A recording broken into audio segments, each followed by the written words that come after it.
నమస్తే, welcome to our channel. నేను మిసిరి. మందకృష్ణ మాదిగ సాక్షిగా చంద్రబాబు నాయుడు గారు అయితే వికలాంగులకి ఒక బంపర్ ఆఫర్ ఇచ్చారు. ప్రతి నెల పెన్షన్ 6,000 చేస్తా అని చెప్పేసి మాట్లాడారు. అయితే ఈ అంశాన్ని మనకి వివరించడానికి మనతో పాటు ఉన్నారు ప్రముఖ senior journalist, political analyst C S Rao గారు. నమస్కారం. నమస్తే సార్. ఇప్పుడు చూస్తుంటే చంద్రబాబు నాయుడు గారు వికలాంగులకి ఒక బంపర్ ఆఫర్ ఇచ్చారు, అది కూడా మందకృష్ణ మాదిగ సాక్షిగా.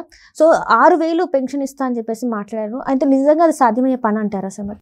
మందాకృష్ణ మాదిగ సాక్షిగా, మందాకృష్ణ మాదిగ సమక్షంలో, మందాకృష్ణ మాదిగ ఉన్నప్పుడు ఈ ప్రకటన ఎందుకు చేయాల్సి వచ్చింది అనేది ఫస్ట్ పాయింట్. ఎందుకంటే చంద్రబాబు నాయుడు సమావేశాలు పెడుతున్నారు, సభలు పెడుతున్నారు. ఆ సభల్లో ఇప్పటికీ 4,000 రూపాయల పెన్షన్ అనౌన్స్ చేశారు. దాంతోపాటు ఈ సంస్కరణలు ఏ విధంగా తీసుకొస్తాను ఈ పెన్షన్ల విషయంలో అనేది చెప్పుకొచ్చారు. కానీ మందాకృష్ణ మాదిగ సమక్షంలో, మందాకృష్ణ మాదిగ ఉన్నప్పుడు అందులో వికలాంగులు కొంతమందిని తీసుకొని వచ్చాడు మందాకృష్ణ మాదిగ. ఆ సందర్భంగా చంద్రబాబు నాయుడు డబుల్ ధమాకా ఇచ్చాడు వికలాంగులకు. ఏంటి, నెలకు 6,000 రూపాయలు నేను పెన్షన్ ఇస్తాను, అది కూడా ఇంటికి పంపిస్తాను అని చెప్పి చంద్రబాబు నాయుడు చెప్పడం జరిగింది. ఎందుకు ఆ విధంగా ప్రకటించారనంటే, మందాకృష్ణ మాదిగ హిస్టరీ కనుక తీసుకుంటే ఆయన ఎస్సీ వర్గీకరణకు సంబంధించి మాదిగల కోసం, వాళ్ళకి న్యాయం కోసం ఆయన సుదీర్ఘకాలం పాటు ఆయన పోరాడుతూనే ఉన్నారు. దాదాపు కొన్ని దశాబ్దాల పాటు ఆయన పోరాడుతూ కొనసాగిస్తూనే ఉన్నారు. అయితే దీంట్లో మందాకృష్ణ మాదిగ చేసినటువంటి పోరాటాలు, ఇంకో పోరాటం ఏంటంటే, ఉమ్మడి ఆంధ్రప్రదేశ్ ఉన్నప్పుడు వికలాంగులకి పెన్షన్ ఇవ్వాలి అనేటువంటి ఒక డిమాండ్ చేసి ఒక ఉద్యమంలాగా నడిపినటువంటి లీడరు మందాకృష్ణ మాదిగ. అంటే ఆయన్ని మందాకృష్ణ మాదిగ అనగానే మాదిగల కోసం, మాదిగ హక్కుల కోసం, వాళ్ళకి న్యాయం చేకూర్చడం కోసం పోరాడేటువంటి ఒక లీడరు అని చెప్పి సహజంగా ఆయన మీద ఒక అభిప్రాయం వస్తుంది. అంతేకాదు, ఆయన కేవలం మాదిగల కోసమే కాదు, వికలాంగుల కోసం ఉమ్మడి ఆంధ్రప్రదేశ్లో పెద్ద ఎత్తున ఉద్యమం చేసినటువంటి ఉద్యమ నేత మందాకృష్ణ మాదిగ. అందుకు మందాకృష్ణ మాదిగ చంద్రబాబు నాయుడు దగ్గరికి వెళ్ళి వికలాంగులకి పెన్షన్ పెంచండి అని చెప్పి అడిగితే డెఫినెట్గా పెంచుతామని చెప్పేసి డబుల్ ధమాకా ఇచ్చాడు చంద్రబాబు నాయుడు. మామూలుగా 3,000 ఉంది ఇప్పుడు పెన్షన్ ఆంధ్రప్రదేశ్లో, 3,000 ఉంది. ఈ 3,000ని 6,000 చేస్తానని చెప్పేసి ఆయన హామీ ఇచ్చాడు. దాంతోపాటు చంద్రబాబు నాయుడు అందరికీ 4,000 పెన్షన్ ఇస్తానని చెప్పారు. జూలై నుంచి 4,000 రూపాయల పెన్షన్ నేను ఇస్తాను, అది కూడా ఇంటికి పంపిస్తాను అని చెప్పి చాలా క్లియర్గా చెప్పారు. ప్లస్ ఇప్పుడు వాలంటీర్ల వ్యవస్థ అనేదాన్ని ఎన్నికల ప్రక్రియకు దూరంగా ఉంచింది ఎన్నికల కమిషన్. ఆ సందర్భంగా మేలో ఏం జరిగింది మనం చూసాం. ఫస్ట్ వీక్లో ఆల్రెడీ ఇప్పుడు కూడా ఇంకా పెన్షన్లు ఇవ్వాల్సిన వాళ్ళు ఉన్నారు, సామాజిక పెన్షన్లు తీసుకోవాల్సిన వాళ్ళు ఉన్నారు. ఇప్పుడు 3,000 రూపాయలు ఇస్తున్నాడు జగన్మోహన్ రెడ్డి. అసలు యాక్చువల్గా 3,000 రూపాయలు ఎప్పుడు ఇస్తున్నారంటే ఈ 2-3 నెలల నుంచే ఇస్తున్నారు. ఆయన ఎప్పటి నుంచో లాస్ట్ ఇయర్ నుంచే ఇవ్వాలి, వైఎస్ జయంతి అప్పటి నుంచే ఇవ్వాలి. కానీ ఆయన ఏం చేశాడు, సంవత్సరానికి 250 రూపాయలు పెంచుకుంటూ పోతానని చెప్పి 2,000 నుంచి స్టార్ట్ చేసి, అప్పుడు చంద్రబాబు నాయుడు ఇస్తున్నటువంటి 2,000 రూపాయల నుంచి స్టార్ట్ చేసి 250 రూపాయలు సంవత్సరానికి పెంచుకుంటూ వస్తూ ఇప్పుడు ఎలక్షన్ టైంకు 3,000 చేశారు. ఈ 3,000 పెన్షన్ ఇంటికి తీసుకొచ్చి వాలంటీర్లు ఇస్తున్నారు. సరే, వాలంటీర్ వ్యవస్థని ఎన్నికల ప్రక్రియకు దూరంగా పెట్టాలని ఎన్నికల కమిషన్కి సిటిజన్స్ ఫర్ డెమోక్రసీ అనేటువంటి సంస్థ కంప్లైంట్ చేసింది. ఆ కంప్లైంట్ని బేస్ చేసుకుని ఎన్నికల కమిషన్ వాళ్ళని దూరంగా పెట్టింది. దాంతో ఈ పెన్షన్లు తీసుకునేటువంటి వాళ్ళు ఎవరైతే ఉన్నారో వాళ్ళు సచివాలయానికి, గ్రామ వార్డు సచివాలయాలకి రావాల్సి వచ్చినటువంటి సందర్భంగా కొంతమంది చనిపోవడం జరిగింది. దాదాపు 33 మంది చనిపోయారని చెప్పి చెప్తున్నారు. ఆ 33 మంది చనిపోవడానికి కారణం తెలుగుదేశం పార్టీ లేదా చంద్రబాబు నాయుడు అనేది దుమ్మెత్తిపోస్తుంది వైఎస్ఆర్ కాంగ్రెస్ పార్టీ. కానీ దీంట్లో చంద్రబాబు నాయుడు ప్రమేయం కానీ, లేదంటే తెలుగుదేశం పార్టీ ప్రమేయం కానీ లేదు. అసలు ఆ విధమైన కంప్లైంట్ చేయడానికి కారణం ఏంటి? వాలంటీర్లని ఎన్నికల ప్రచారంలో పాల్గొనాలని చెప్పి పిలిపించింది జగన్మోహన్ రెడ్డి కదా. జగన్మోహన్ రెడ్డి సభల్లోనే కదా పిలిపించింది, ఆయనే ఇచ్చాడు కదా. ఆయనే సేవారత్న, సేవా వజ్ర, సేవా మిత్ర అని చెప్పి అనేక రకాల అవార్డులు ప్రకటించి వాళ్ళకి బహుమతులు ఇచ్చి, మీరు చొక్కా మడత పెట్టి నాకు ఎన్నికల ప్రచారం చేయండి అని చెప్పి పిలుపునిచ్చిన తర్వాతనే కదా వాలంటీర్ల మీద వ్యతిరేకత వచ్చింది. వాలంటీర్లు ఎన్నికల ప్రక్రియలో పార్టిసిపేట్ చేస్తున్నారు, వాలంటీర్లు ఇన్ఫ్లుయెన్స్ చేసే అవకాశం ఉందని చెప్పి కంప్లైంట్ ఎప్పుడు వెళ్ళింది? ఈయన మీటింగులు పెట్టి ప్రచారం చేసిన తర్వాతనే కదా.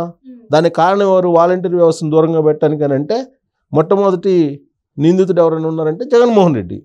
ఆ తర్వాత సిటిజన్స్ ఫర్ డెమోక్రసీ వాళ్ళు ఏదో కంప్లైంట్ చేశారు. వాళ్ళు సమాజం కోసం ఆలోచిస్తారు, వాళ్ళ పార్టీలకు అతీతంగా వాళ్ళు పనిచేస్తున్నారు. దాంట్లో ఐఏఎస్లు, ఐపీఎస్లు ఉన్నారు, రిటైర్డ్ ఐఏఎస్లు, ఐపీఎస్లు.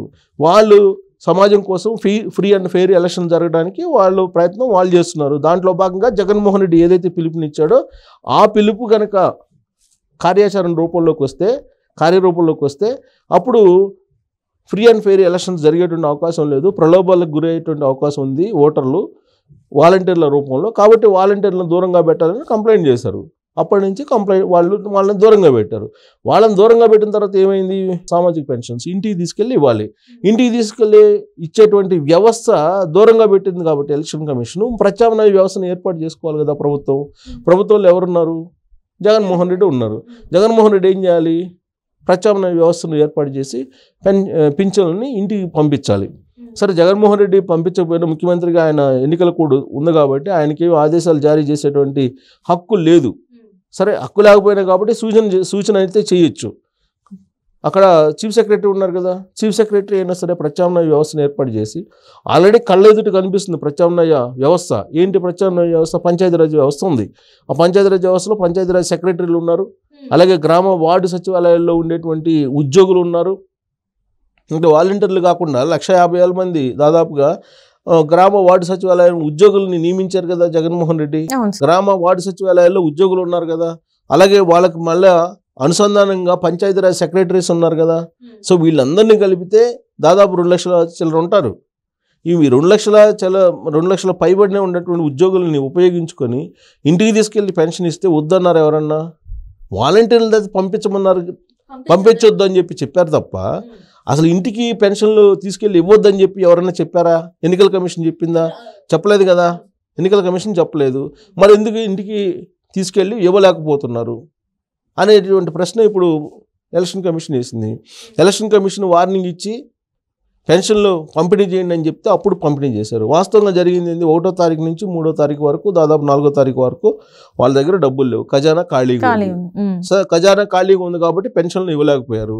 ఇవ్వలేనటువంటి తనాన్ని చంద్రబాబు నాయుడు మీద, తెలుగుదేశం పార్టీ మీద, లేదా జనసేన మీద, విపక్షాల మీద నెట్టేసి చేతులు దులుపుకున్నారు. సరే అంతటితోటి కామ్గా ఉన్నారా అని అంటే, ఆ ఖజానాకి అప్పు వచ్చి పడేదాకా ఆర్బీఐ ఆల్రెడీ అప్పు ఇచ్చింది.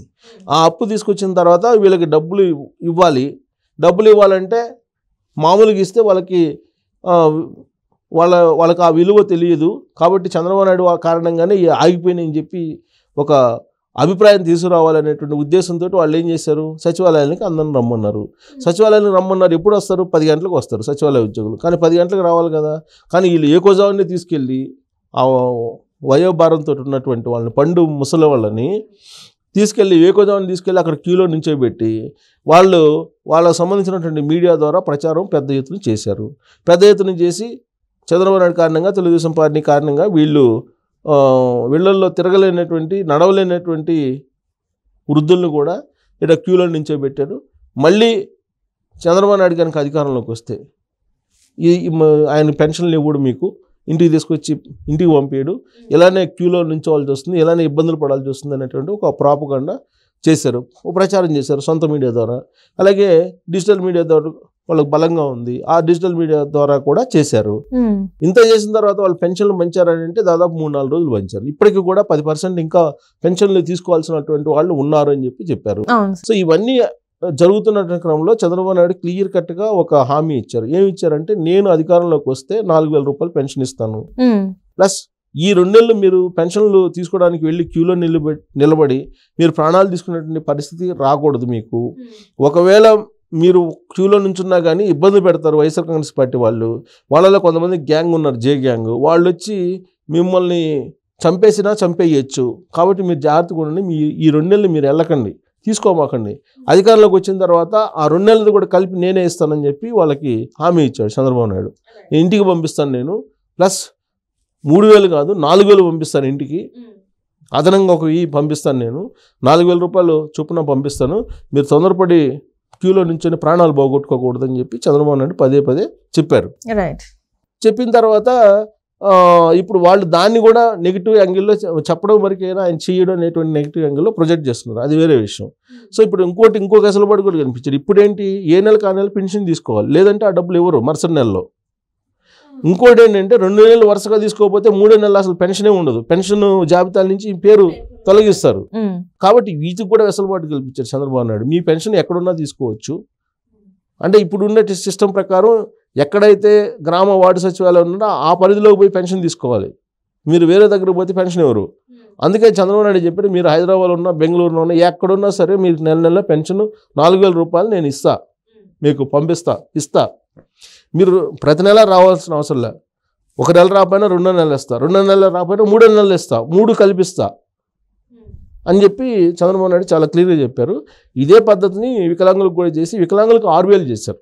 అందరికీ 4,000 అయితే వృద్ధులకి 6,000 ఇస్తాను నేను వికలాంగులకు అని చెప్పి ఆయన ఒక కీలకమైనటువంటి ప్రకటన చేశారు. అది కూడా మందాకృష్ణ మాదిగ రిక్వెస్ట్ మేరకు చేశారు. మందాకృష్ణ మాదిగ ఒక ఉద్యమం చేశాడు కాబట్టి వికలాంగుల కోసం ఆయన సమక్షంలోనే ఆయనకి హామీ ఇస్తూ, అలాగే వికలాంగులకు కూడా హామీ ఇచ్చారు. నెలకు 6,000 రూపాయలు వికలాంగులకి ఇంటికి పంపిస్తానని చెప్పి చంద్రబాబు నాయుడు తాజాగా ఇచ్చినటువంటి హామీ.